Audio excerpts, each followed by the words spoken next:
Feed ഫുട്ബോളിൻ്റെ മറ്റൊരു world cup എഡിഷനിലേക്ക് എല്ലാവർക്കും സ്വാഗതം. ഈ വീഡിയോ നാം സംസാരിക്കാൻ പോകുന്നത് സ്പെയിനിൻ്റെ ഓസ്ട്രിയക്കെതിരെയുള്ള റൗണ്ട് ഓഫ് 32 മത്സരത്തിൽ നിന്നുള്ള ചില പ്രധാനപ്പെട്ട ടോക്കിംഗ് പോയിന്റ്സുകളാണ്. അതായത് സ്പെയിൻ ഡെല്ലഫ്യൂൻറ്റയുടെ സ്പെയിൻ റാൽഫ് റാഗ്നിക്കിൻ്റെ ഓസ്ട്രിയനെ 3-0 എന്നുള്ള സ്കോർ ലൈന് വളരെ കൺവിൻസിംഗ് ആയിട്ട് പരാജയപ്പെടുത്തിക്കൊണ്ട് റൗണ്ട് ഓഫ് 16 പ്രവേശിച്ചിരിക്കുകയാണ്. യാതൊരു സർപ്രൈസും അവിടെ ഇല്ല എന്നുള്ളതാണ്. എന്തായാലും റൗണ്ട് ഓഫ് 16 കാര്യങ്ങൾ പൊടിപാറും എന്ന കാര്യത്തിൽ സംശയമൊന്നും വേണ്ട.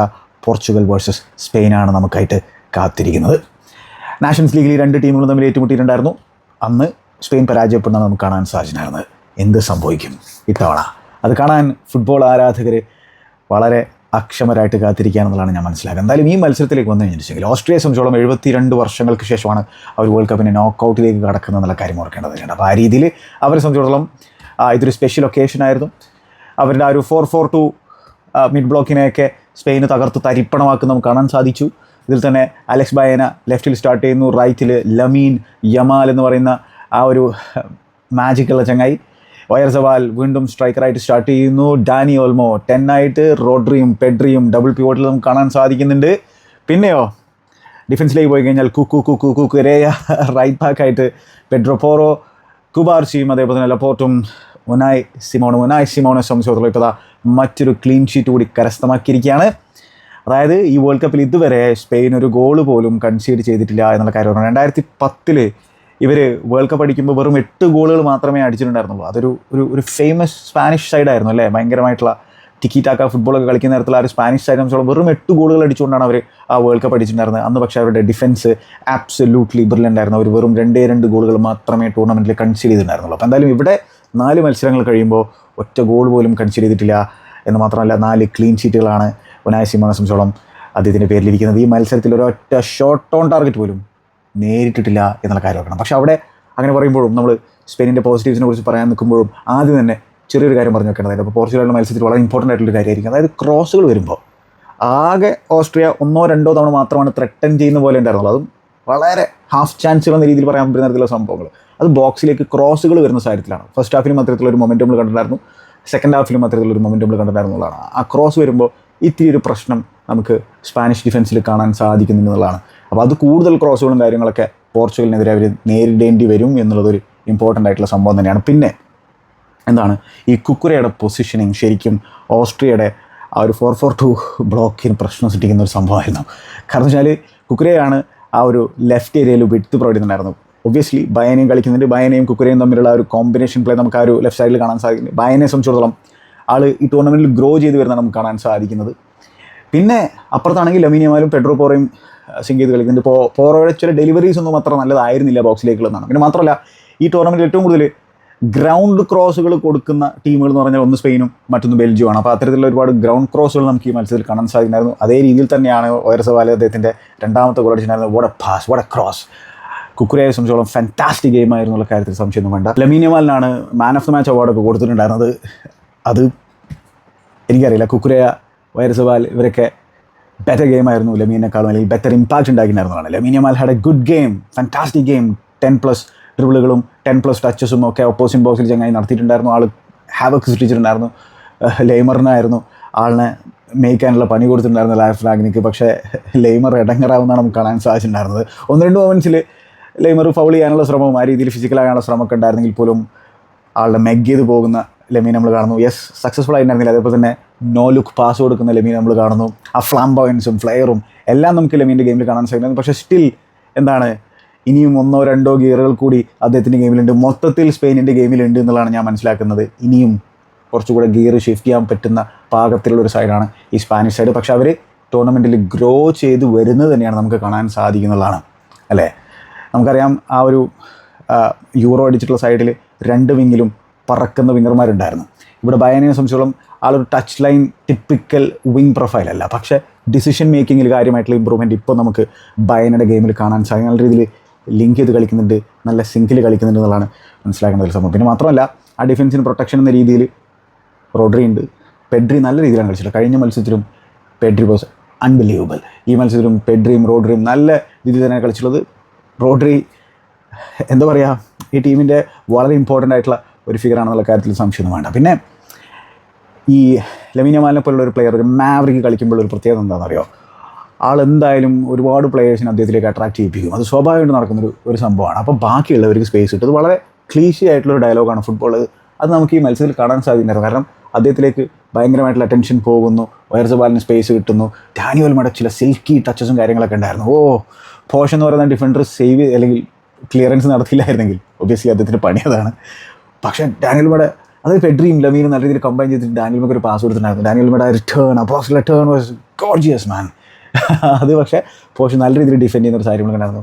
ഡാനിയൽ ഓൾമോയുടെയും ചില നല്ല ടച്ചസും നല്ല പൊസിഷൻ ചങ്ങായി ആ പോക്കറ്റ് ഓഫ് സ്പേസ് പിക്ക് ചെയ്യുന്നതൊക്കെ ഭയങ്കര രസമായിരുന്നു എന്നുള്ളത് ഓർക്കേണ്ടത്. ഡാനിയൽ ഓൾമോയും വളരെ ഇമ്പോർട്ടൻ്റ് ആയിട്ടുള്ള ഒരു ഫിഗറാണ് ഈ സ്പാനിഷ് സൈഡിൽ. അതായത് അഗെയിൻ ആ മാജിക്കുള്ളൊരു പ്ലെയർ ആണല്ലോ ഡാനിയൽ ഓൾമോ. പ്രത്യേകിച്ച് ടൂർണമെൻറ്റ് ഫുട്ബോളിലൊക്കെ ഇത്തരത്തിലുള്ള മാജിക്കുള്ള പ്ലേയേഴ്സിന് ഇമ്പാക്റ്റ് ഉണ്ടാക്കാൻ പറ്റുന്നത് തന്നെയാണ്.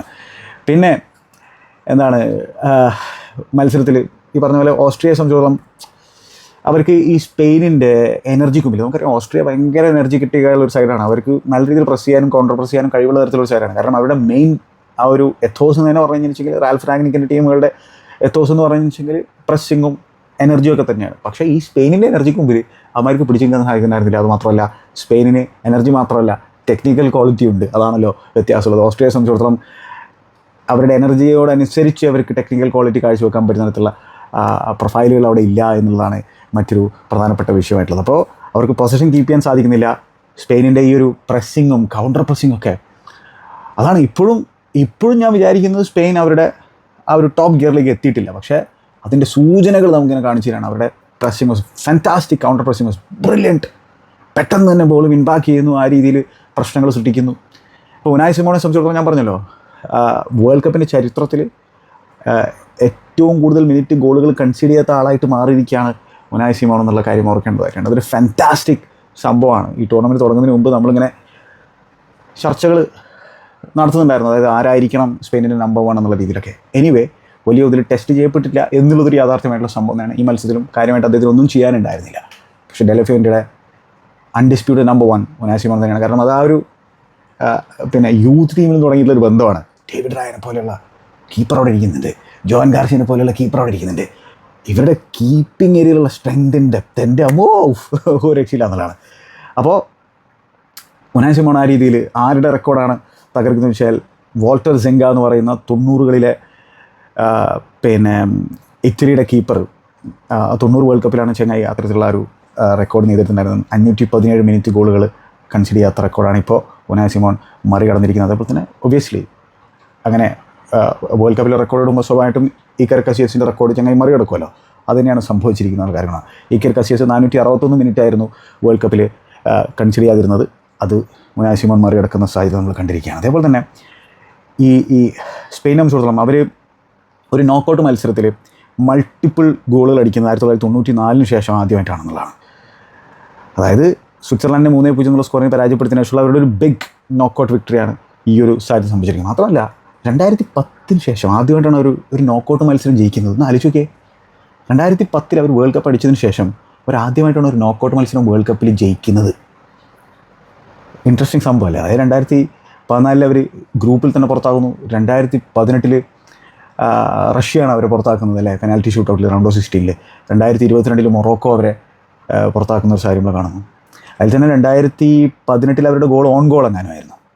അപ്പോൾ 2010 ഇനിയസ്റ്റ നോക്കൗട്ട് മത്സരത്തിൽ ഗോൾ അടിച്ചതിന് ശേഷം ഒരു ഗോൾ അടിക്കുന്ന ആൾ എന്ന് പറഞ്ഞു കഴിഞ്ഞാൽ ദോയർസബാലായിട്ടുണ്ടായിരുന്നു ഈ മത്സരത്തിൽ ഓപ്പണിംഗ് ഗോൾ അടിച്ചിട്ടുള്ള സാഹചര്യത്തിൽ. അപ്പോൾ എന്തായാലും സ്പെയിൻ ഗ്രോ ചെയ്ത് വരികയാണ്. അതിനാണ് നമുക്ക് കാണാൻ സാധിക്കുന്നത്. ഈ പറഞ്ഞ പോലെ കുക്കരയുടെ പൊസിഷൻ കുക്കുരയെ നല്ല രീതിയിൽ ഇമ്പാക്റ്റ് വേൾഡ് കപ്പിൽ ഉണ്ടാക്കുന്നുണ്ട്. ഇപ്പോൾ കേബോ വെർദെക്കെതിരെയും കുക്കുരയുടെ റണ്ണുകളായിരുന്നു കുറേയെങ്കിലും സ്പെയിനിന് സാധ്യതകൾ കൊടുക്കുന്ന തരത്തിലുള്ള സംഭവം ഉണ്ടായിരുന്നു അല്ലേ. ശരിയാണ്, ആ മത്സരത്തിൽ ലൈനപ്പും കാര്യങ്ങളൊക്കെ ഡെലഫിൻ്റെയൊക്കെ തെറ്റിപ്പോയി, അത് വേറെ കാര്യം. ഗാവിനൊക്കെ ആ ലെഫ്റ്റ് വിങ്ങിൽ കളിപ്പിച്ചത്. എന്തായാലും നീക്കോ വില്യംസിന് ഇഞ്ചുറി പറ്റിയിരിക്കുന്ന ഒരു സാഹചര്യത്തിൽ വിക്ടർ മുന്യോസ് എന്ന് പറയുന്ന മറ്റൊരു പേസി വിങ് പ്രൊഫൈൽ ഉണ്ടെങ്കിൽ പോലും ബയേന അവിടെ ഒരു ഇമ്പാക്റ്റ് ഉണ്ടാക്കി തുടങ്ങിയിട്ടുണ്ട് എന്നാണ് നമുക്ക് മനസ്സിലാക്കാൻ സാധിക്കുന്നത്. പിന്നെ കൃത്യമായിട്ടുള്ള പ്രൊട്ടക്ഷൻ കൊടുക്കാൻ റോഡ്രിക്ക് ആ ഡിഫൻസിൻ്റെ മുമ്പിൽ നിന്ന് സാധിക്കുന്നുണ്ട്. ഒപ്പം പെഡ്രിയുടെ എലഗൻസ് നമ്മൾ കണ്ടുകൊണ്ടിരിക്കുകയാണ്. പെഡ്രോ പോറോ, ലോറൻറ്റയും പെഡ്രോ പോറോയും കളിക്കുന്നതിൻ്റെ ഒരു വ്യത്യാസമുണ്ട്. പെഡ്രോ പോറോയും ഈ പറഞ്ഞ പോലെ ഡെലിവറീസിലൊക്കെ ചില പ്രശ്നങ്ങൾ. ഇപ്പോൾ ഈ മത്സരത്തിൽ ഗോൾ അടിച്ചിരിക്കുകയാണ്, അതിൻ്റെ ആദ്യത്തെ ഇൻ്റർനാഷണൽ ഗോൾ അടിച്ചിരിക്കുകയാണ്. പക്ഷേ ആളും ലെമീനും തമ്മിലൊരു സിങ്കിലേക്ക് വരുന്നത് നമുക്കിങ്ങനെ കാണാൻ സാധിക്കും. ആ ഒരു ഓവർലാപ്പിംഗ് റണ്ണും ഞങ്ങളുടെ അണ്ടർലാപ്പിംഗ് റണ്ണൊക്കെ ലെമീൻ യമാലിന് കുറേ കൂടി സ്പേസ് കൊടുക്കുന്ന തരത്തിലാണ് കാര്യങ്ങളുള്ളത്. പിന്നെ ലെമീൻ യമാലാണെങ്കിൽ ആ ടേക്ക് ഓൺ ഏതൊരു ഘട്ടത്തിലും എടുക്കാൻ റെഡി ആയിട്ടിരിക്കുകയാണ്. ആൾ നല്ല രസമായിട്ട് ആ ഒരു ബ്രേവായിട്ട് ഇങ്ങനെ കളിച്ചുകൊണ്ടിരിക്കുകയാണ്. എന്തായാലും ന്യൂനോ മെൻഡസുമായിട്ടുള്ള മറ്റൊരു ബാറ്റിലാണ് നമ്മുടെ മുമ്പിൽ റൗണ്ട് ഓഫ് 16 ഇരിക്കുന്നത് എന്നുള്ളത് ഓർക്കേണ്ടതായിട്ടുണ്ട്. പിന്നെ ഒയർസബാൽ ഈ മത്സരത്തിൽ ബ്രേസ് അടിച്ചിരിക്കുകയാണ്. ഈ ടൂർണമെൻറ്റിൽ 4 ഗോളുകൾ അടിച്ചിരിക്കുകയാണ്. ആ ഗോൾഡൻ ബൂട്ട് റേസിൽ മിക്കേൽ ഒയർസബാൽ എന്ന് പറയുന്ന വൺ ക്ലബ് മാൻ, റയൽ സോസിഡാഡിൻ്റെ സ്വന്തം ഒയർസബാൽ 29കാരനാണ്. 19ാമത്തെ വയസ്സിലാണ് സ്പെയിനു വേണ്ടി ഡെബ്യൂ നടത്തിയിട്ടുള്ളത്. ഇപ്പോൾ സ്പെയിനിൻ്റെ മെയിൻ നമ്പർ 9 ആയിട്ട് പ്രവർത്തിച്ചുകൊണ്ടിരിക്കുകയാണ്. പണ്ട് അദ്ദേഹത്തിൻ്റെ കരിയറിൽ ആൾ റൈറ്റ് സൈഡിലൊക്കെ കളിക്കുന്ന സാഹചര്യങ്ങളൊക്കെ ഉണ്ടായിരുന്നു. പിന്നീട് ആ ഒരു സെൻട്രലിലേക്ക് മൂവ് ചെയ്യായിരുന്നു. ഇപ്പോൾ കഴിഞ്ഞ സീസണിൽ സോസിഡാഡിന് വേണ്ടിയിട്ട് 15 ലീഗ് ഗോൾ അടിക്കുന്നു. അദ്ദേഹത്തിൻ്റെ വളരെ പ്രൊഡക്റ്റീവായിട്ടുള്ള ഒരു ക്യാമ്പയിനാണ് നമ്മൾ കണ്ടിട്ടുണ്ടായിരുന്നത്. മാത്രമല്ല ഇപ്പോൾ ഈ 2 ഗോളുകൾ കൂടി ആയിട്ടുള്ള ഒരു സാഹചര്യത്തിൽ അവസാനത്തെ 16 സ്പാനിഷ് സ്റ്റാർട്ടുകളിൽ ചങ്ങായി 17 ഗോളുകൾ അടിച്ചിരിക്കുകയാണ്. പിന്നെ മാത്രമല്ല 2005 കാലണ്ടർ ഇയർ തുടങ്ങിയതിന് മുതൽ യൂറോപ്പിൽ ഏറ്റവും കൂടുതൽ ഗോളുകൾ ഇൻ്റർനാഷണലി അടിച്ചിട്ടുള്ള ആളെന്ന് പറഞ്ഞാൽ അത് എർലിംഗ് ഹാളൻഡാണ്, എന്തിരനാണ്, നോർവേക്ക് വേണ്ടിയിട്ട്. അതിൽ 2ാം സ്ഥാനത്ത് നമുക്ക് മിക്കേൽ ഒയർസബാലിൻ്റെ പേര് കാണാൻ സാധിക്കും എന്നുള്ളത് ഓർക്കേണ്ടതാണ്. അപ്പോൾ ആ രീതിയിലുള്ളൊരു ഇമ്പാക്റ്റാണ് മിക്കേൽ ഒയർസബാൽ. മാത്രമല്ല വളരെ ഇമ്പോർട്ടൻ്റ് ആയിട്ടുള്ള മത്സരങ്ങളിൽ ഗോളടിക്കുന്നത് ഒരു സർവ്വസാധാരണമായിട്ടുള്ള വിഷയമാക്കി മാറ്റിയിട്ടുള്ള ഒരാളാണ് ഒയർസബാൽ. അത് സ്പെയിനിൻ്റെ കുപ്പായത്തിലാണെങ്കിലും റയൽ സോസിഡാഡിൻ്റെ കുപ്പായത്തിലാണെങ്കിലും അദ്ദേഹത്തിന് വലിയ തോതിലുള്ള പേര് കിട്ടാത്തത് എന്തുകൊണ്ടാണെന്ന് വെച്ചിട്ടുണ്ടെങ്കിൽ ചാമ്പ്യൻസ് ലീഗ് ഫുട്ബോളൊക്കെ വളരെ റെയറായിട്ടല്ലേ കളിക്കുന്നത്. അതുകൊണ്ട് തന്നെ വലിയ തോതിൽ യൂറോപ്പിൽ അദ്ദേഹത്തിൻ്റെ പേര് ആളുകൾ ചർച്ച ചെയ്യുന്നില്ല എന്നുള്ളതാണ്. പക്ഷേ ലാ ലീഗ് കാണുന്നവരെ സംബന്ധിച്ചിടത്തോളം വളരെ കൃത്യമായിട്ട് അറിയാവുന്നതാണ് ഒയർസബാലിൻ്റെ ഇമ്പാക്റ്റ്. പിന്നെ സോസിഡാഡിനെ നമ്മൾ സംസാരിച്ച് കഴിഞ്ഞാൽ കഴിഞ്ഞ 2 സീസണായിട്ട് ഒരു മിഡ് ടേബിൾ ഫിനിഷാണ് അവർക്ക് നേടിയെടുക്കാൻ സാധിച്ചുള്ളൂ. പക്ഷേ ബാസ്ക് റീജിയൻ എന്നുള്ള സോസിഡാഡിൻ്റെ സ്വന്തമാണ് മിക്കേൽ ഒയർസബാൽ. ഇപ്പോൾ സ്പാനിഷ് പടയുടെ അറ്റാക്കിൻ്റെ കുന്തവന സോസിഡാഡിൻ്റെ ഇത്താരം ആയിട്ട് മാറിയിരിക്കുക എന്നുള്ള കാര്യം ഓർക്കുന്നത്. അപ്പോൾ മിക്കേൽ ഒയർസബാൽ ഒരു അണ്ടർ റേറ്റഡ് ഫുട്ബോളറാണ്. ആൾക്ക് എവിടെയാണ് ഗോൾ എന്നുള്ളത് നല്ല വൃത്തിക്കറിയുന്നൊരു ചങ്ങായാണ്. ആളുടെ ഈ മത്സരത്തിലെ ഫസ്റ്റ് ഗോളും ബ്യൂട്ടിഫുൾ ഫിനിഷാണ്. അതേപോലെ തന്നെ 2ാമത്തെ ഗോളും ബ്യൂട്ടിഫുൾ. എല്ലാം രണ്ടും ഫസ്റ്റ് ടൈം ഫിനിഷാണ് നമ്മൾ കാണുന്നത്. അതായത് വലയിലേക്ക് പാസ് ചെയ്ത് ഗോളാക്കുന്ന ആ ഒരു പ്രെസിഷൻ ഈ ചങ്ങായുടെ ഗെയിമിലുണ്ട് എന്നുള്ളത് ഓർക്കേണ്ടതായിട്ടുണ്ട്. അപ്പോൾ എങ്ങനെയാണ് പിന്നെ സ്പെയിൻ ഗോളുകൾ കണ്ടെത്തിയത് എന്നുള്ളത് നോക്കേണ്ടതായിട്ടുണ്ട്. അപ്പോൾ തുടക്കത്തിൽ തന്നെ നല്ലൊരു ക്വിക്ക് കൗണ്ടർ നമുക്ക് സ്പെയിൻ്റെ ഭാഗത്ത് നിന്ന് കാണാൻ സാധിച്ചിട്ടുണ്ടായിരുന്നു. ബയാന എന്നിട്ട് ലെമീൻ യമാൽ സെൻറ്ററിലൂടെ റൺ ചെയ്യുന്നു, ലെമീൻ യമാൽ പിക്കുന്ന, Lamine Yamal outside the box എന്നൊരു ഷോട്ടൊക്കെ അൺലീഷ് ചെയ്യുന്നു. സ്ലാഗറിനെ സംബന്ധിച്ചിടത്തോളം, അതായത് ഓസ്ട്രേലിയയുടെ കീപ്പറെ സംബന്ധിച്ചിടത്തോളം നല്ല രീതിയിൽ തടയാൻ ശ്രമിച്ചിട്ടുണ്ടായിരുന്നു സ്പെയിനിനെ. നല്ല രീതിയിൽ സേവുകൾ പുൾ ഓഫ് ചെയ്യുന്നുണ്ടായിരുന്നു. പക്ഷേ എത്ര നേരം തടഞ്ഞു നിർത്താൻ പറ്റും എന്നുള്ളതായിരുന്നു സംഭവമായിരുന്നത്. അതായത് ഒസീനിയക്ക് തടഞ്ഞു നിർത്താൻ സാധിച്ചു ക്യാബോ വെർദേയുടേത്, പക്ഷേ സ്ലാഗറിന് അത് സാധിച്ചില്ല എന്നുള്ളതാണ്. കാരണം തുരുതുര അറ്റാക്ക് നമുക്ക് സ്പെയിനിൻ്റെ ഭാഗത്ത് നിന്ന് കാണാൻ സാധിച്ചിട്ടുണ്ടായിരുന്നു. കോർണർ എന്നുള്ള ലപ്പോർട്ടിൻ്റെ ഹെഡർ ഒരു സ്കേരി മൊമെൻ്റ് ആയിരുന്നു ഓസ്ട്രിയയെ സംബന്ധിച്ചിടത്തോളം. അതേപോലെ തന്നെ ഓൾമോയുടെ ആ ഒരു സിൽക്കി ടേൺ, പോഷിൻ്റെ ക്ലിയറൻസ്.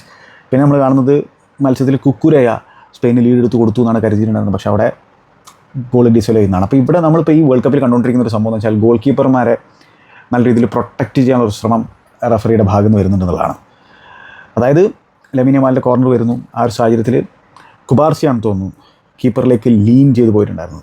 വലിയ തോതിലുള്ള കോൺടാക്റ്റ് ഉണ്ടോ എന്ന് വെച്ച് കഴിഞ്ഞാൽ യെസ്, അവിടെ ലീൻ ചെയ്തിട്ടുണ്ട്. പക്ഷേ അത്തരത്തിലുള്ള മൊമെൻറ്റ്സൊക്കെ നമ്മൾ ഇപ്പോൾ കഴിഞ്ഞ പ്രീമിയർ ലീഗ് കാണുന്ന സാഹചര്യത്തിൽ നമുക്കറിയാം അതൊക്കെ അലോ ചെയ്യപ്പെടുന്നുണ്ടായിരുന്നു. പക്ഷേ വളരെ കൃത്യമായിട്ടുള്ള ഇൻസ്ട്രക്ഷൻ റഫറിമാർ കൊടുത്തിട്ടുണ്ട്. അതായത് മറ്റ് ഏരിയകളിൽ ഫുട്ബോൾ കോൺടാക്ട്സ് അവർ അലോ ചെയ്യുമ്പോഴും, അതായത് എല്ലാം ഫൗളുകൾ വിളിക്കുന്നില്ല എന്ന് കാണുമ്പോഴും, ഈ ഗോൾ കീപ്പർമാരെ പ്രൊട്ടക്റ്റ് ചെയ്യാനുള്ള ശ്രമം ഇപ്പോൾ ജർമ്മനിയുടെ മത്സരത്തിൽ നമ്മൾ കണ്ടതാണ്. വലിയ തോതിൽ ചർച്ച ആവശ്യമായിട്ടുള്ള ഒരു ടോപ്പിക്കാണ് അതല്ലേ. അപ്പോൾ ആ രീതിയിൽ ഇവിടെ പിന്നെ ലൈൻസ്മാൻ തന്നെയാണ് വിളിച്ചിട്ടുണ്ടായിരുന്നത്. VRലൊന്നും ഇടപെടേണ്ട കാര്യം പോലും ഉണ്ടായില്ല. ലൈൻസ്മാൻ വിളിക്കുന്നു, ഫൗൾ എന്ന രീതിയിൽ. കുക്കുര വീണ് കിടന്ന ബോൾ വലയിലേക്ക് ആക്കിയിട്ട് നല്ല ഫിനിഷൊക്കെ ആയിരുന്നു. പക്ഷേ അവിടെ ഫൗളാണ് എന്നുള്ള നിഗമനത്തിലേക്കാണ് എത്തിയിട്ടുണ്ടായിരുന്നത്. ഇനി ഇത് എത്രത്തോളം ഒരു കൺസിസ്റ്റൻ്റ് ആകും എന്നുള്ളതാണ് കാണേണ്ടതായിട്ടുള്ളത്. പിന്നെ ലെമീൻ യമാലാണെങ്കിൽ ഞാൻ പറഞ്ഞ പോലെ കോൺറാഡ് ലൈമറിനെ എട്ടങ്കറാക്കുന്ന സിറ്റുവേഷൻ ഉണ്ടായിരുന്നു.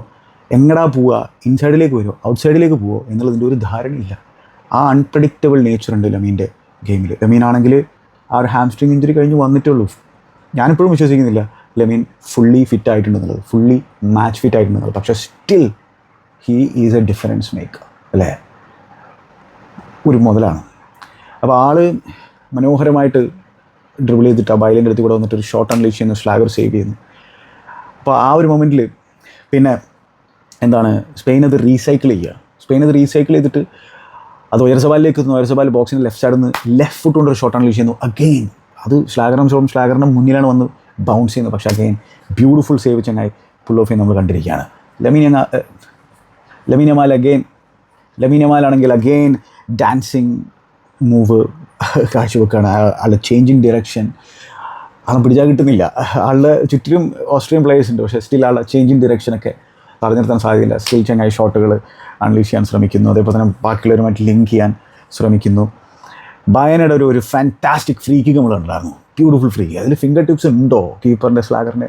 എനിവേ അത് ബാറിൽ തട്ടി പോകുന്ന കാര്യങ്ങൾ ഉണ്ടായിരുന്നു. അതിൻ്റെ ഫോളോ അപ്പ് ലമീൻ യമാൽ ഗോളാക്കി എന്നായിരിക്കും ലമീൻ യമാൽ കരുതിയിട്ടുണ്ടായിരിക്കുക. ലമീൻ യമാൽ എങ്ങനെ ഈ മത്സരത്തിൽ ഗോൾ അടിച്ചില്ല എന്ന് വെച്ച് കഴിഞ്ഞാൽ ഫാൻറ്റാസ്റ്റിക് കീപ്പിങ്ങും ഫാൻറ്റാസ്റ്റിക് ഡിഫെൻഡിങ് കാരനായിരുന്നു എന്നുള്ളത് വേണമെങ്കിൽ നമുക്ക് പറയേണ്ടി വരും. അവിടെ കീപ്പർ മനോഹരമായിട്ട് ആ റീബൗണ്ട് സേവ് ചെയ്യുന്നതാണ് നമുക്ക് കാണാൻ സാധിച്ചിട്ടുണ്ടായിരുന്നത്. അപ്പോൾ ആ രീതിയിലാണ് ആ ഫസ്റ്റ് ഹാഫ് കഴിഞ്ഞിട്ടുണ്ടായിരുന്നു. ഫസ്റ്റ് ഹാഫിൽ 1-0 ലീഡ്. ഫസ്റ്റ് ഹാഫിൽ എങ്ങനെയാണ് ഗോൾ വന്നതെന്ന് പറഞ്ഞില്ലല്ലോ അല്ലേ? അതെങ്ങനെയാണ് വന്നതെന്ന് വെച്ച് കഴിഞ്ഞിട്ടുണ്ടെങ്കിൽ അതിലഗെയിൻ കുക്കുരയാണ് അവിടെ വിഡ്ത്ത് പ്രൊവൈഡ് നിൽക്കുന്നത്.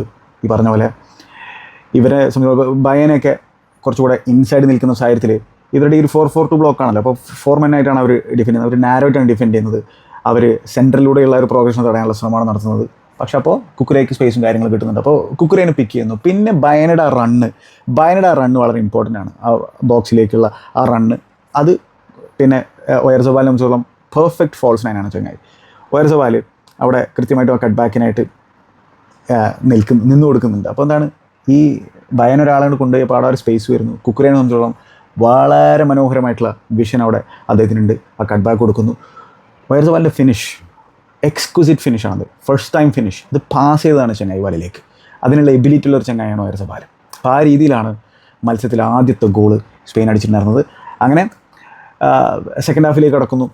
ഫസ്റ്റ് ഹാഫിൽ ഈ പറഞ്ഞ പോലെ സ്പെയിനിൻ്റെ പൂർണ്ണമായിട്ടുള്ളൊരു ആധിപത്യം തന്നെയാണ് നമ്മൾ കാണുന്നുണ്ടായിരുന്നത്. അവരുടെ എനർജി ലെവലും അവരുടെ പ്രസ്സിങ്ങും അവരുടെ കൗണ്ടർ പ്രസ്സിങ്ങും ഒക്കെ ഫാൻറ്റാസ്റ്റിക് ആയിരുന്നു. കൂടുതൽ അറ്റംപ്റ്റുകളും കാര്യങ്ങളും അവർ തന്നെയാണ് നടത്തിയിട്ടുണ്ടായിരുന്നത്. അതായത് മൊത്തം മത്സരത്തിൽ സ്പെയിന് 23 അറ്റംപ്റ്റുകൾ ഈ മത്സരം നടത്തിയിട്ടുണ്ടായിരുന്നു. 10 അവർ ടാർഗറ്റിലേക്ക് അടിച്ചിട്ടുണ്ട്. ഓസ്ട്രിയയെ സംബന്ധിച്ചോളം ആകെ മത്സരത്തിൽ 5 അറ്റംപ്റ്റുകൾ മാത്രമേ അവർ നടത്തിയിട്ടുള്ളൂ. 1 പോലും ടാർഗറ്റിലേക്ക് അടിച്ചില്ല. അതായത് ഇതും ഒരു ഇൻട്രസ്റ്റിംഗ് സ്റ്റാറ്റ് ഉണ്ട് അവിടെ. അതായത് 2014 വേൾഡ് കപ്പിൻ്റെ ഫൈനലിൽ അർജൻറ്റീന ജർമ്മനിക്കെതിരെ ഒരു ഷോട്ട് ഓൺ ടാർഗറ്റ് അടിച്ചിട്ടുണ്ടായിരുന്നില്ല. അവസരങ്ങൾ വരെ കിട്ടിയിട്ടുണ്ടായിരുന്നു അവർക്ക്. പക്ഷേ ഷോട്ട് ഓൺ ടാർഗറ്റ് അടിക്കാൻ സാധിച്ചിട്ടുണ്ടായിരുന്നില്ല.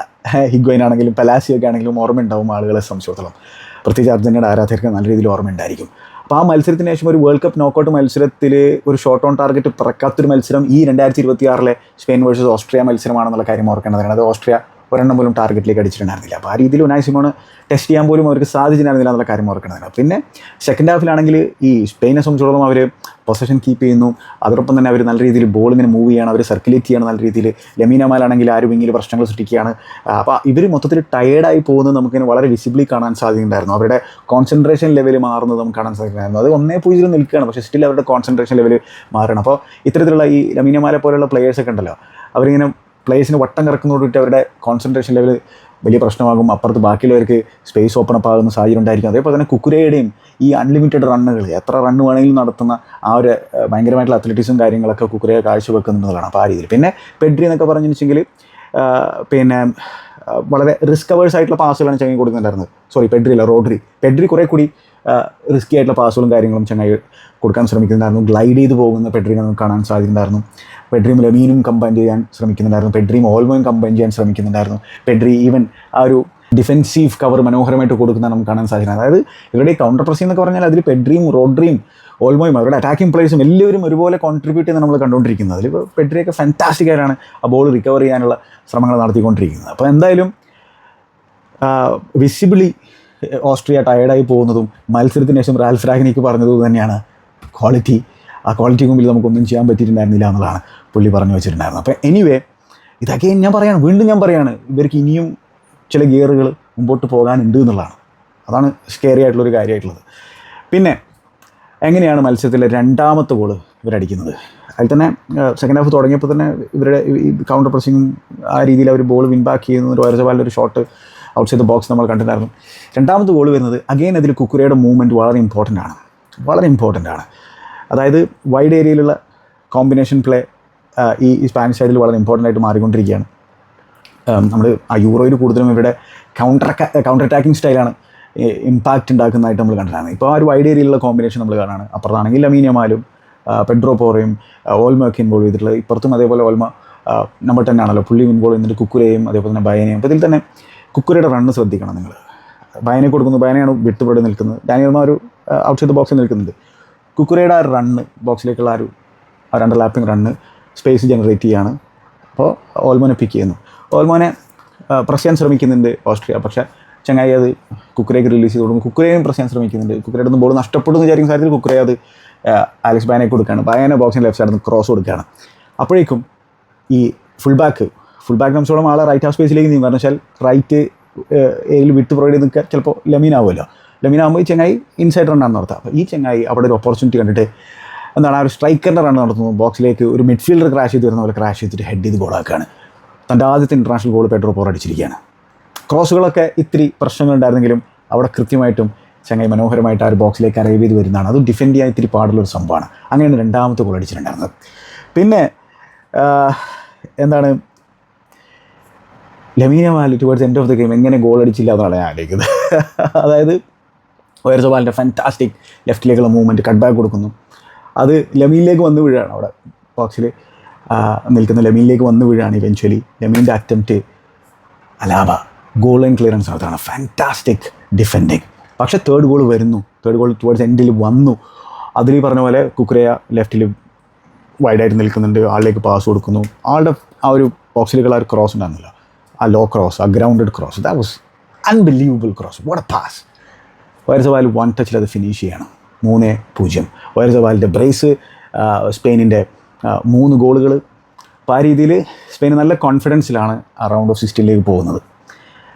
ഓക്കെ, ഇനി പറഞ്ഞ പോലെ എന്താണ് ക്രോസുകൾ ഡിഫെൻഡ് ചെയ്യുന്നതിലുള്ള ഒരു പ്രശ്നമുണ്ട് സ്പെയിൻ എന്നുള്ളതാണ് ഞാൻ മനസ്സിലാക്കുന്നത്. അതെന്തായാലും പോർച്ചുഗൽ ടെസ്റ്റ് ചെയ്യുമെന്നുള്ള കാര്യത്തിൽ യാതൊരു സംശയം വേണ്ട. അതിൽ തന്നെ മിക്കൽ മെറീനോയും അതേപോലെ തന്നെ ഫെറാൻ ടോറസിനെയൊക്കെ ഇൻട്രൊഡ്യൂസ് ചെയ്തിട്ടുണ്ടായിരുന്നു 70-72 മിനിറ്റിൽ. അതേപോലെ തന്നെ ലമീനെയും 85 മിനിറ്റിൽ പിൻവലിക്കുന്നു. ഗാവി വരുന്ന സാഹചര്യം ഉണ്ടായി. അതേപോലെ തന്നെ പിന്നെ ഫാബിയൻ റൂയിസ് ഇപ്പോൾ ടീമിൽ പണ്ട് യൂറോയിൽ ആ 11 മെയിൻ ആളായിരുന്നു.